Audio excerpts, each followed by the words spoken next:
లభిస్తుంది. అంతేకాకుండా భూమిలో ఉన్నటువంటి సూక్ష్మజీవులకు కూడా ఆక్సిజన్ లభిస్తుంది. అంటే కర్బనం ఉంటే ఆక్సిజన్ లభిస్తుంది. ఇంకా ఈ కర్బనం యొక్క ముఖ్య లక్షణం ఏంటంటే నీటిని పీల్చుకునే శక్తి ఎక్కువ ఉంటుంది కర్బనానికి. ఎక్కువ నీటిని పీల్చుకుంటుంది. అంతేకాకుండా ఎక్కువ కాలం తనలో దాచుకోగలుగుతుంది. అంత కెపాసిటీ కర్బనానికి ఉంది. అందువలన ఏ నేలలో అయితే కర్బన శాతం ఎక్కువగా ఉందో ఆ నేలలో మనం వేసిన పైరు ఎక్కువ కాలము వాడకుండా ఉంటుంది. దీనికి కారణం ఒకటే.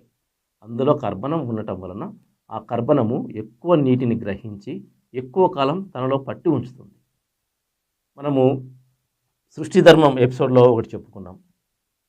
ఎందుకు ఇప్పుడు దాదాపుగా 10 రోజులు తుఫాను వచ్చినా సరే మళ్ళీ 10 రోజులకే పైర్లు వాడిపోతున్నాయంటే మన నేలల్లో కర్బన శాతము పూర్తిగా నశించిపోయింది.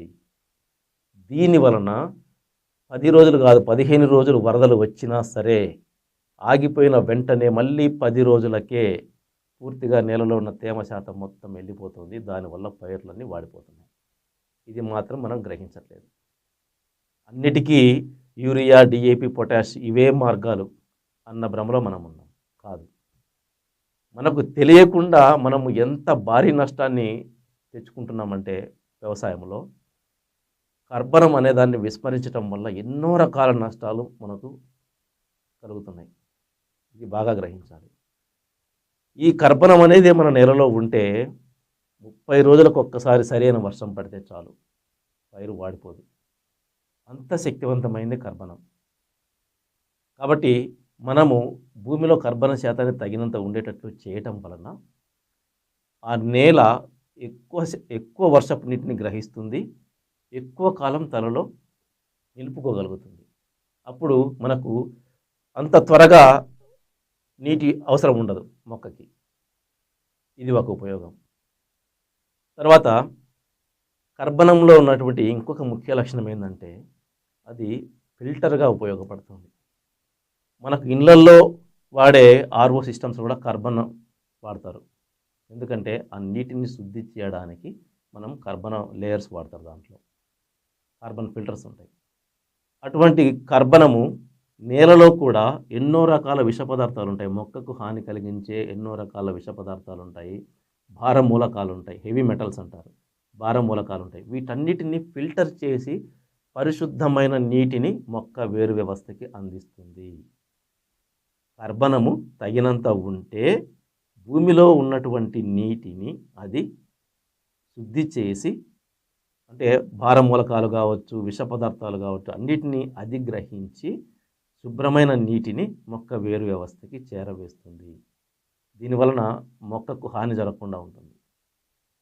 సో ఆ రకంగా ఫిల్టర్గా ఉపయోగపడుతుంది కర్బనం. అంతేకాకుండా ఈ సేంద్రియ కర్బనం అనేది భూమిలో ఉన్నటువంటి మొక్కలకు మేలు చేసే ఎన్నో రకాల సూక్ష్మజీవులకి, బ్యాక్టీరియాస్కి, శిలీంధ్రాలకి, వీటన్నిటికీ ఇదే ఆహారం. ఈ సేంద్రియ కర్బనం పుష్కలంగా ఉంటే, తగినంత నేలలో ఉంటే ఈ సూక్ష్మజీవులన్నీ వాటి జనాభాని బాగా పెంచుకుంటూ పోతాయి, బాగా వృద్ధి చెందుతాయి. అవి వృద్ధి చెందినప్పుడు మొక్కకు హాని కలిగించే అన్ని రకాల సూక్ష్మజీవులను ఇవి కంట్రోల్ చేస్తాయి. అప్పుడు తెగుళ్ళ బారిన పడకుండా ఉంటాయి మొక్కలు. అంటే మనము కర్బనాన్ని తగినంత నేలలో ఉండేటట్లు చేయడం వలన తెగుళ్ళు మొక్కల జోలికి రావు. ఈ రకంగా కూడా కర్బనము ఉపయోగపడుతుంది.